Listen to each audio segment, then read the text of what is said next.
संगम युग का वर्षा यही है, शिव से मिलन मनाना।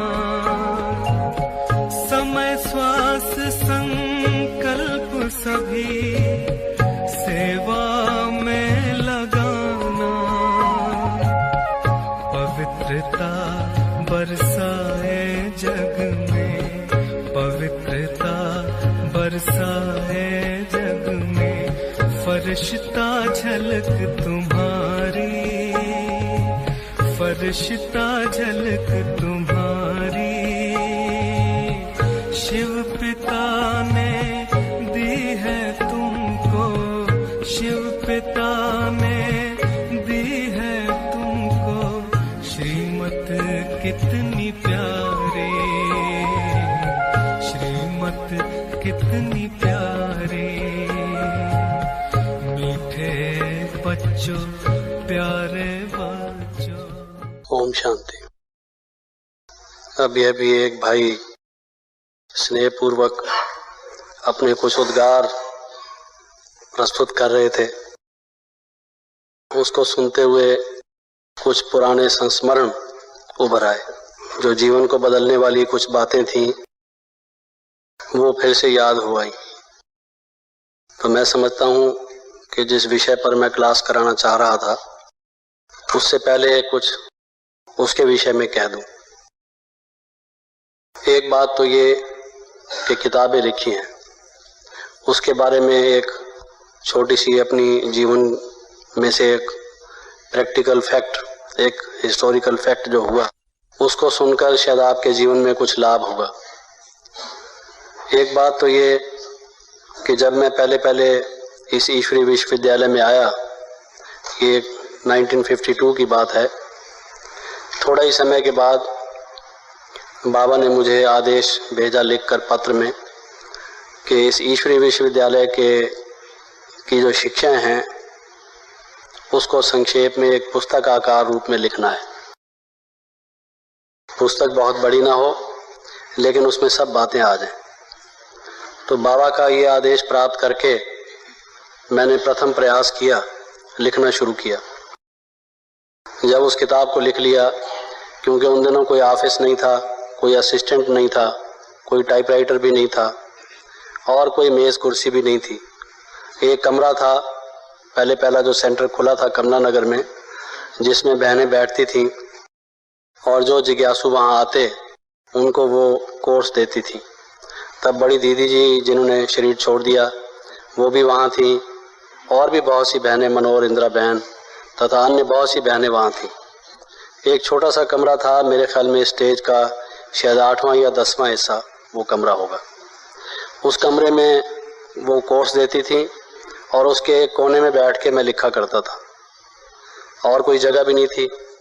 अब बैठे बैठे पालती मारे मारे काफ़ी टाइम के बाद ऐसा महसूस होता कि थोड़ा पाँव लंबे कर दूं, लेकिन पाँव कैसे पसारूं क्योंकि सामने बड़ी बहनें बैठी हैं और भारत की सभ्यता ये कहती है कि अपने से बड़ा जिस तरफ कोई बैठा हो उधर पाँव नहीं करना चाहिए।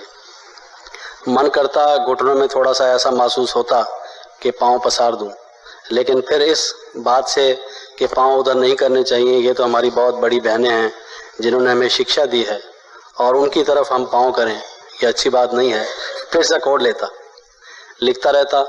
लिखने के बाद बाबा का जो दूसरा पत्र आया उसमें बाबा ने कहा कि बच्चे वहाँ जो बहनें हैं उन सभी बहनों से ये पास करो। उन दिनों में मेरे ख्याल में कोई 10-12 बहनें वहाँ होंगी। एक कमरा वो था जिसका वर्णन मैंने आपको किया, एक कमरा और था और तीसरा कमरा एक क्लासरूम था जहाँ पर सुबह क्लास होती थी। तो 10-12 के करीब बहनें रहती थी। मैंने एक बहन को दिखाया तो उन्होंने उसमें काफ़ी परिवर्तन कर दिया, काट फाट दिया उसमें और एकदम मेरे ख्याल में मेरा तो बहुत थोड़ा ही लिखा हुआ रह गया, उन्होंने काफ़ी कुछ चेंज कर दिया। मेरी बहुत श्रद्धा थी, भावना थी, मैं रिगार्ड करता था, समझता था कि मैं तो अभी बहुत छोटा हूँ, नया हूँ, अभी आया हूँ और ये बहनें इन्होंने बाबा को पहचाना है, जो ये कहती हैं वही फाइनल है, वही ठीक है, मुझे इनसे सीखना है। तो जो परिवर्तन उन्होंने किए मुझे कुछ जचे कुछ नहीं जचे, लेकिन उस श्रद्धा और भावना से मैंने सब स्वीकार किए। फिर दूसरी बहन को दिखाया, उसने चेंज कर दिया। क्योंकि आपको मैंने बताया कि कोई ऑफिस तो बाकायदा था नहीं, तो जो वो चेंज करती फिर से मैं उसको फेयर करता, फेयर करके दूसरी बहन को दिखाता। इस तरह से मैंने 12 बहनों को दिखाया, एक के बाद 12 बहनों को दिखाया। तो ओरिजिनल क्या था उसका तो शायद ही कोई शब्द रह गया हो मेरे ख्याल में। उसमें सिंधी भाषा प्रधान थी और वो सारे शब्द भी बहनों के ही रह गए थे। शायद कहीं बचा खुचा जहाँ उनका ध्यान ना गया हो वो शायद मेरा लिखा हुआ रह गया था, बाकी तो सारा बदल ही गया था। उसके बाद मुझे बाबा ने कहा कि आप उस जो किताब आपने लिखी है वो मधुबन ले आओ। उसके बाद अभी और मंजिलें तय करनी थी तो मैं मधुबन ले आया। मधुबन में कुछ भाई बहन बाहर से, जैसे दूसरे शहरों में सेंटर्स थे, तो वहाँ से कोई आए हुए थे। एक लखनऊ के प्रोफेसर आए हुए थे, एक किसी इंश्योरेंस कंपनी के मैनेजर आए हुए थे, एक कोई पार्लियामेंट के मेंबर आए हुए थे, ऐसे और भी कुछ लोग थे, बड़े अच्छे पढ़े लिखे लोग थे वो। तो बहनों को दिखाने के बाद बाबा ने कहा कि इन सबको दिखाओ। तो एक ही मैन्युस्क्रिप्ट था, हमारे पास कापीज तो थी नहीं। एक को पहले दिखाता, फिर जो वो राय देता उसको फेयर कर लेता, फिर रात भर जाग के फेयर करने के बाद फिर दूसरे को दिखाता। तो उनमें से कई लोग कमेंट्स करते कि आपकी भाषा कैसी है। उनको मैं ये भी नहीं कह पा सकता था कि ये मेरी भाषा नहीं है, इससे पहले इसमें 12 लोगों की खिचड़ी भाषा है, ये मेरी भाषा है। खैर जैसे कैसे वो पास कराने के बाद वो भी 8-10 व्यक्तियों से पास कराया गया। फिर मैंने उसको थोड़ा भाषा को भी चेंज किया क्योंकि लोग उस पर भी कमेंट्स करते थे। तो उसको कराने के बाद फिर बाबा ने कहा, दूसरे लोग आ गए इसी बीच में और सेंटर के, तो फिर तीसरे लोग आ गए।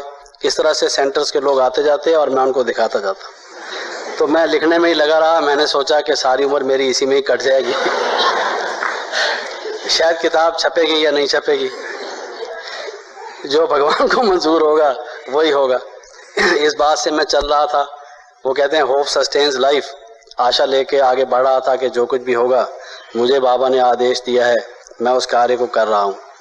फिर बाबा ने मम्मा को और एक बड़े भाई थे, उन दोनों विश्व किशोर शरीर छोड़ गए वो, और एक भाई और थे, तो उन तीनों को कहा कि आप बैठ के ये फाइनल करो कि ये किताब छपनी है कि नहीं छपनी। अब ये मंजिल आगे कि छपनी भी है कि नहीं छपनी।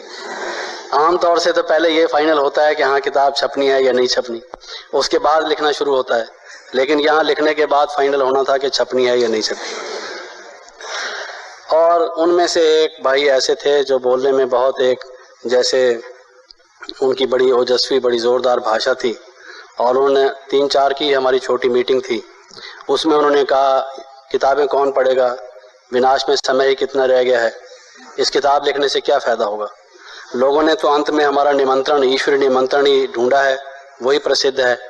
और मान लीजिए ये पेज 100 किताब की बनती है और 1000 कापीज उसकी छपाई जाती है, तो 1 लाख पेज की लगभग छपाई हो गई। उसकी बजाय अगर 50,000 या 1 लाख निमंत्रण पत्र छपा दिए जाएं तो ज़्यादा लोगों को मिलेंगी। तो उनका मैथमेटिक्स इस प्रकार का था, उन्होंने किताब को वो मल्टीप्लाई करके उसके पेजेस को और निमंत्रण छपाना ज़्यादा महत्वपूर्ण समझा। और उनकी बात का प्रभाव, चूँकि किताब मैंने लिखी थी तो मैं कोई अपने उसके विषय में कि ये ज़रूर छपनी चाहिए, साइलेंस में आम ज़्यादा बैठा रहा। कुछ उसकी विषय में मैंने कुछ पॉइंट्स ऑफर नहीं किए कि ये छपना ज़रूरी है। तो उन्होंने जो कुछ कहा, बाकी भी मम्मा ने और एक और जो भाई थे उन्होंने एक्सेप्ट कर लिया, और यही फाइनल हुआ कि निमंत्रण ही छपेगा, इस किताब को छोड़ दिया जाए।